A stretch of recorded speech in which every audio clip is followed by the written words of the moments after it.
Hey everyone, welcome back to the Rollout. I'm Linsay Rousseau.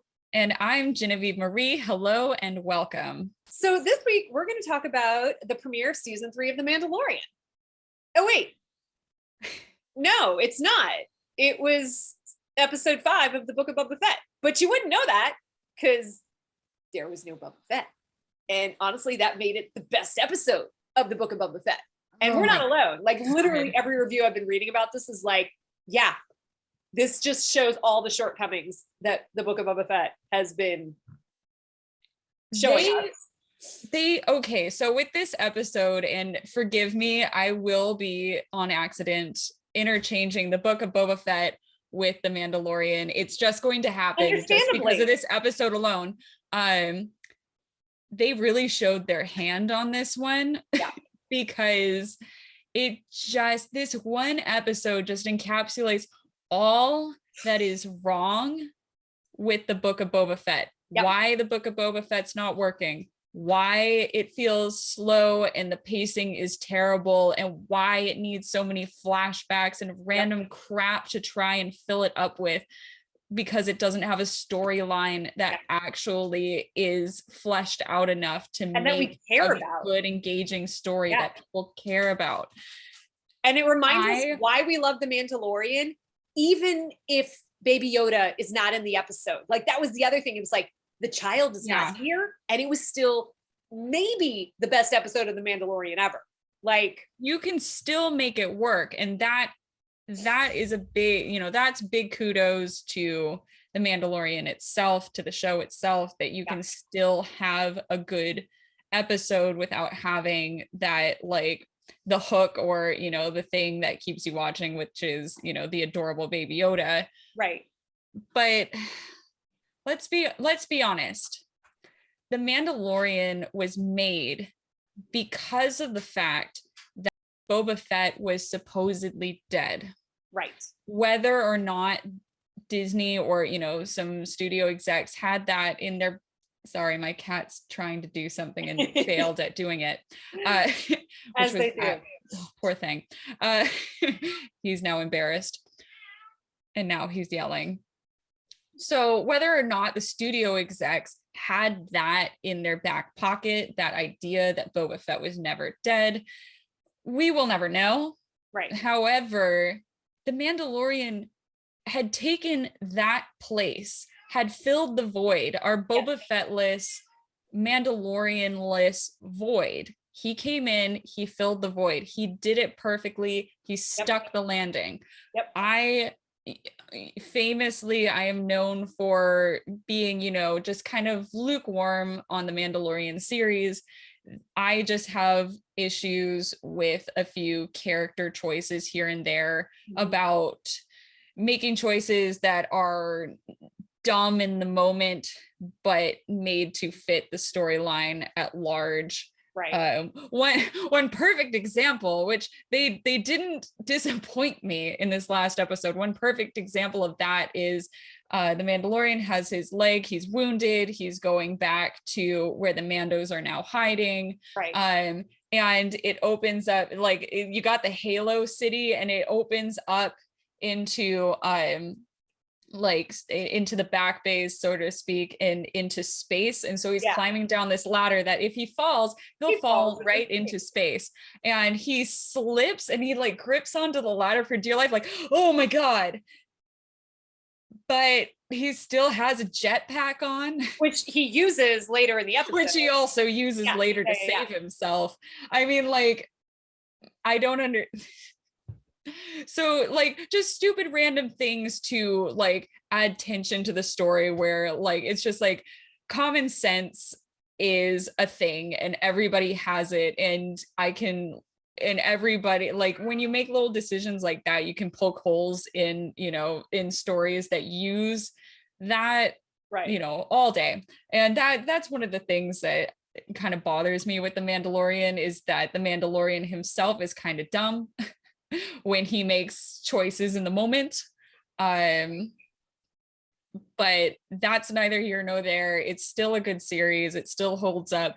And that is absolutely proof with the fact that I was sighing in relief, just kind of like, oh, thank God. Oh, we're dealing with the Mandalorian now. Oh, we don't have Like to slog through another Boba Fett exactly boring episode. I don't know what they thought they were doing. I don't either. And I'm just like, it doesn't save the show. That's the thing, is like they would have taken this episode on its own and just tossed it into the next season of The Mandalorian. Right. And it would have, it would have fit in seamlessly and have done fine. Right. And people are like, is The Mandalorian going to save the Book of Boba Fett? And it's like, he's the one thing that's going to make it better. Is he going to save it? No, because in my opinion, this show is already it's already wrecked at sea. It is done. I mean, it's, again, and we talked about this. If you want to see how we really felt about the show, please watch our previous episode about Crash and Burn, the Book of Boba Fett. Because by releasing The Mandalorian first, like everything you just said, we didn't need Boba Fett. We don't want Boba Fett. I mean, yes, he was a fan favorite character, but now all of those fans who loved Boba Fett feel like Disney has ruined Boba Fett for them. Right. And so it's like, in filling the void with the Mando. Right. And they obviously knew that they had to bring the Mando back because they could not tell the Boba Fett story on their own. But again, by doing that, it just proves that the Mando is far superior to Boba Fett as far as shows are concerned. And now, quite frankly, characters, because the Mandalorian, Din Djarin, is kind of everything we wanted Boba Fett to be. And now we don't need him. Right. And it's kind of the same. And now I'm dreading the moment that we have Boba Fett, Finnick, and the Mando in the same room playing the same exact character, and trying to have some sort of dynamic between the three of them. Right. It's going to be so painful. Which, it is one of the things we talked about in the previous episode. It's like when you have two characters who are both the same type of character, not a foil to one another, it's just boring. Like Mandalorian, like we had the comedic relief in this episode, which we have been needing in the Book of Boba Fett. We have not gotten it. Like, I think Disney knows, or, Lucasfilm knows that you need those comedic releases when you're dealing with such, I mean, dude, the Mando comes in and slaughters an entire room of people. It's like, okay, now we get our little quirky, funny, scavenger mechanic. It's like, great. We don't have any of that in Boba Fett. And yeah, like you said, now we're going to get three very stoic characters. Just, it's going to be like, and none of them speak more than a handful of words at a time. So is it just going to be like dead silence the whole time? Just a lot of like silence and helmets. Yeah, like to flesh out this theory, just think about Wesley and Inigo. Think about Deadpool and Colossus. Like, they have a great, all of the, all those pairings have a great dynamic. And that's because that they're foils to one another.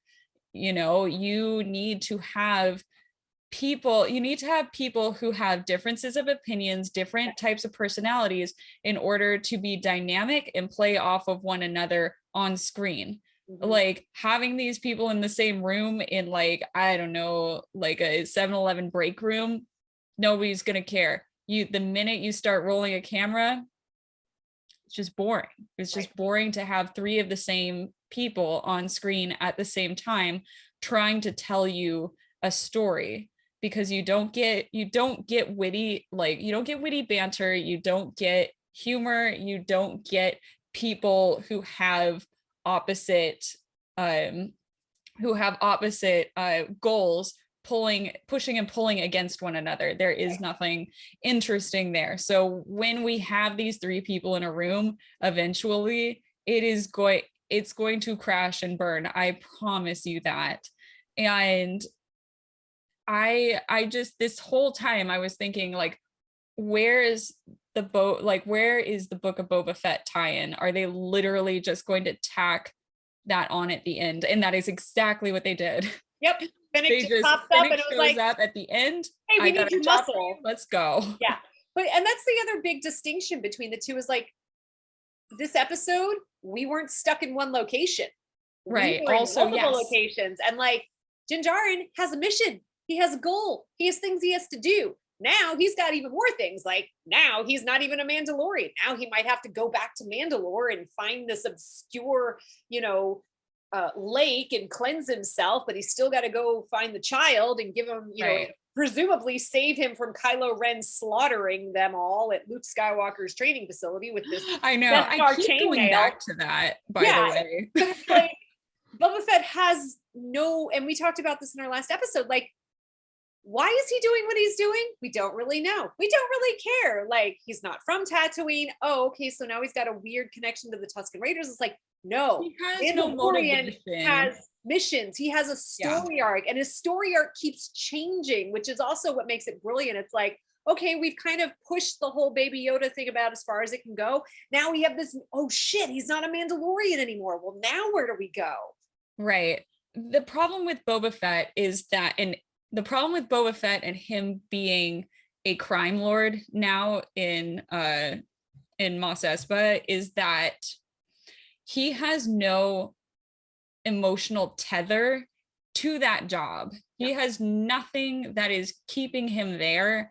No reason to try and because he's trying and failing at the job, and that is trying standard. To be a crime lord that's not a crime lord. Right. That's standard storytelling, 101. You try and fail at the job, and either at the end of the day / end of the script, he learns and he does, he becomes, what he had set out to do, or he fails miserably, but he's learned something along the way, or the audience has learned something along the way. And,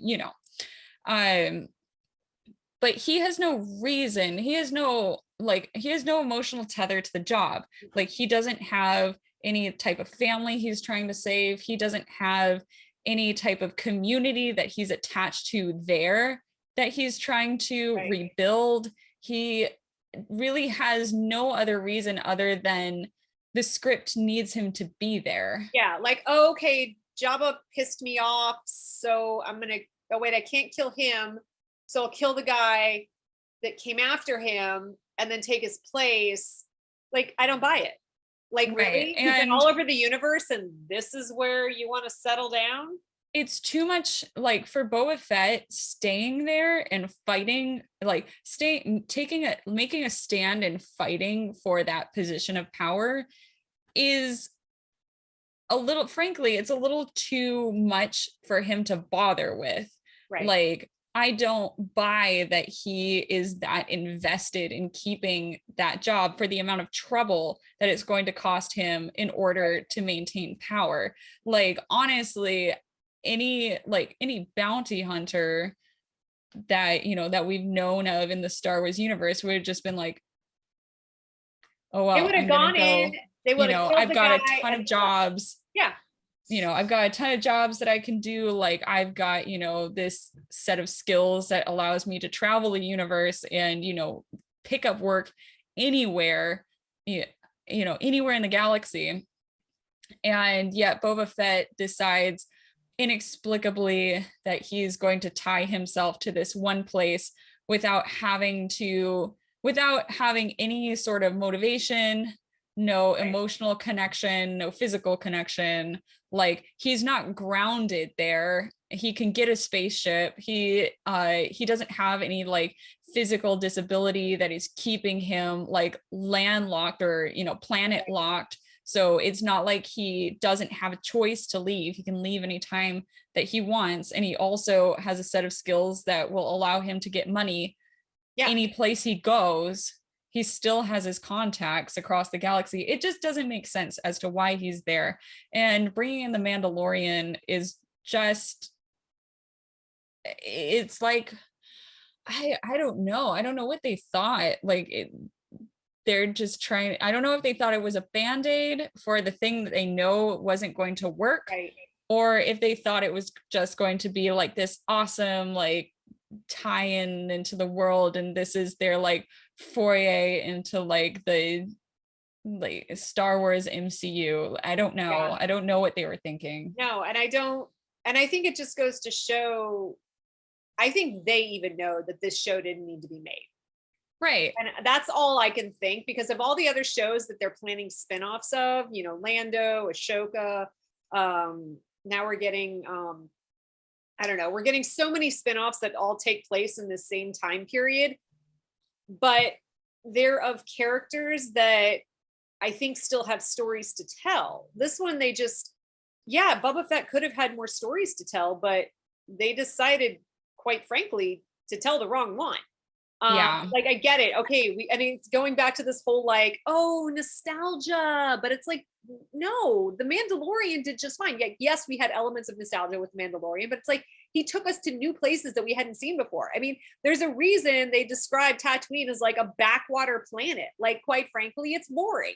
Like, nobody wants to hang out on Tatooine. So let's go to other places. We can come visit Tatooine, you know, and obviously the Obi-Wan series is going to be, you know, taking place here. We'll see if we go other places, but it just doesn't fit. And or give him the equivalent of, you know, Baby Yoda, or the child, you know, give him the equivalent of that to give his character motivation. At this point, give him a we're mission. just kind of floating along because people are writing a script and we can see their every move. They're not doing their job.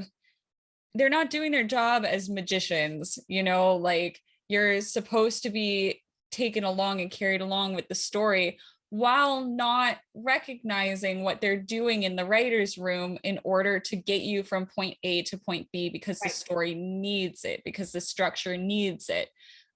Right now, I'm just seeing like a jumbled mess of somebody just like, and then the Mando did this, and then the Mando did that, and, you know, or, you know, and then Boba Fett did this. And for no other reason than we have to fill runtime. Yeah. Whereas in this week, in episode 5, in this episode, you know, it was the season premiere of Mandalorian, we had so many twists and turns. Like, I didn't see any of this shit coming. I was like, oh snap, he's got the Darksaber, and then he's going here, and then he's going, oh, and then I did not see the end of it being he's no longer a Mandalorian. Like, you know, this was just brilliant storytelling. It was just pivoting and pivoting and pivoting, and we understood his motivation. And when one thing became a tired storyline, we pivoted to something else, but it didn't feel contrived. It didn't feel like the writers had run out of something to do. It was like, no, we need to figure out where this story takes us next. We need to have new and different complications and obstacles, and it just totally worked. And now it's like, okay, cool. So now we know he's got to learn how to wield this Darksaber. He's got to, you know, renew his reputation as a Mandalorian. He's got to go give this chainmail to the child. It's just like he's got just one of those would be enough to follow as a storyline, but he's got all of these. And then we look at Boba Fett and we're just like, you got nothing. You literally have nothing. And I don't know why Fennec is still with you. Like, quite frankly, she could be off doing better things too, but, you know, whatever, Wookiee life debt or whatever you want to call it. But yeah. Right. This episode did several things in service to not only, I mean, this episode did nothing in service to the story that the Book of Boba Fett is telling. Absolutely nothing at all. It did everything in service to the story that the Mandalorian, the show, is telling. Right. Like, with all the things that you had just listed. Yeah. You know, the Darksaber shows up, you know, he got that in, you know, in the Mandalorian, and you get to learn a little bit more about the lore and the history behind it, why it's so important. You also get to learn what happened to Mandalore, and, you know, you've got this whole like lore with the saber, being, you know, if it's given to somebody like as a gift and they are ruling Mandalore, it's going to spell disaster. Whereas like if it's won in combat, then that person, you know, will rule Mandalore and bring it into a time of prosperity. We learn more about bo-katan and her family, because obviously he's now getting a bo-katan spinoff. So it's like so much lore in this. So, and that's just one piece of this episode, one like relatively small piece of this episode. and it lets you know where you're going to be going as far as like with his relationship with the child. There, you know, there's a connection there that is eventually going to lead into them meeting up again. There is also the what else happened? Oh yeah, the fact that apparently he's not a Mandalorian anymore unless he goes to the planet that just got like completely, the entire surface of it got nuked apart. Yeah, and find this weird, you know, pool of water or something and cleanse himself. Yeah, it does a lot. Also, it calls back to earlier episodes as well, you know, with the Beskar spear and the sword, and just it really does a good job of doing everything that a script kind of needs to do in order to push a story on for more episodes. Yeah, like it was just feeding and give us character development and character arcs, and right, it was just fueling the fires of the Mandalorian, and then doing absolutely nothing to help the Book of Boba Fett. Like all of this that had been done was in service to the Mandalorian. None of it was in service to push the storyline of Boba Fett along. And I feel that that is also another huge reason why this sticks out as such a sore thumb, why it makes us see the hand, you know, see the hand that the Book of Boba Fett had been dealt, and just like, oh, this is like, you're losing no matter what you do, you know, like you are losing. And if they think it's going to pull in viewers, it's not, because like people are going to watch this episode as a standalone episode. This was because it is like if they think people are going to stay to watch the last 2 episodes of Book of Boba Fett, I think they're very seriously delusional in thinking that. Like it's just going to make people be like, when is season 3 coming? That's all I think, as I'm like, when is season 3 coming out? That's all I care about now. Like, right. I mean, I will watch the last 2 episodes only to just be like, okay, I finished it, but it felt like a one shot, or even or just like a holiday special or something. Right. A one shot or like a filler to get you ready for the next season. And they just like kind of dumped it like right in the middle of Boba Fett in order to like get you revved up. They're like, we know you're watching this thing right now, like just waiting for the Mandalorian. Remember the other thing you like better? We haven't forgotten. Right, exactly. It's coming back and you're gonna really like it. Right. Meanwhile, enjoy the Book of Boba Fett, where we have a character that's lacking in any motivation, goal, or, you know, any type of sense whatsoever. Yeah. Have fun. So that's kind of, I think we would be crazy not to talk about this particular episode. And oh no, I mean, I know we had just talked about the Book of Boba Fett not too long ago, but this dropped and it was like somebody, like it was like a huge record scratch. Somebody just dropped in a grenade and it was just so weird. We had to address this. Yeah, we absolutely did. And honestly, like I would be surprised if the Book of Boba Fett goes on for a season 2. But then again, you know what? When it comes to Star Wars, Disney continues to surprise me with things that they do, not always in the good way. You just keep getting more of the things that you said you don't. You know, it's like, hopefully they will learn from this and realize, okay, let's, you know, it's kind of like, you know, we talked about in our other episode about like Disney doing live action remakes of their animated stuff. Like there's some stories that just don't need to be told anymore. It's time for new stories. So let's tell those new stories. Right. Let's stop trying to tell tired old stories. Especially when you already had a stand-in for the character that people, and that's the worst thing. It's like, okay, that was beloved to people. We want the Obi-Wan series. You know what, Lando, great, let's get a Lando series. Ahsoka, sure, she was, you know, a fan favorite character from the Clone Wars. We didn't need Boba Fett after the Mandalorian, and that's basically all it comes down to. We already had our space western with the Mandalorian.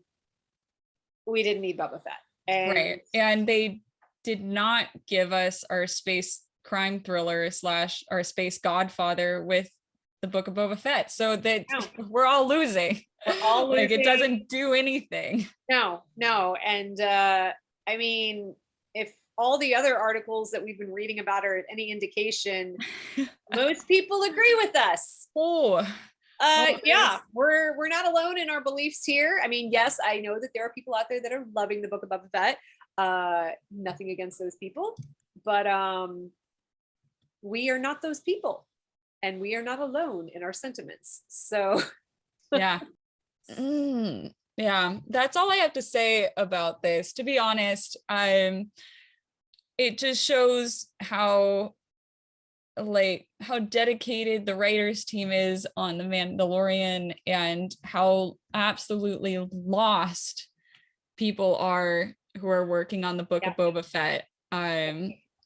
They're in the weeds now, and nothing could have highlighted it more than just dropping a random episode of The Mandalorian right smack dab in the middle of the season of the Book of Boba Fett. You know, and the production value was, in my opinion, the production value even seemed better on this episode.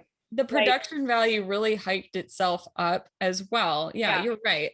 I don't know. Yeah. That's all I have to say on it. That's our thoughts. Let us know your thoughts. Yeah, let us know what you think about this. Like, was this just kind of, I almost feel like, I almost just want to be like, the disrespect to the people that were working on the Book of Boba Fett. Like, it really did, guys.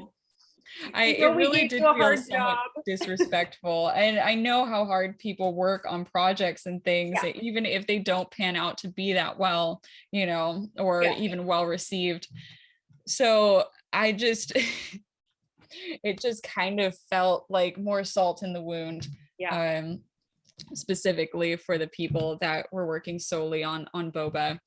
But yeah, let us know what you feel down in the comments. You know, if you think we're completely wrong, that's cool too. Like, I would be interested to know, you know, your take on things. If you like the video, please like, subscribe. We upload every Friday at 12 p.m. Pacific Standard Time, and we would love to catch you in the next one. Yay! Yeah, so have a good day, guys. Bye. Bye.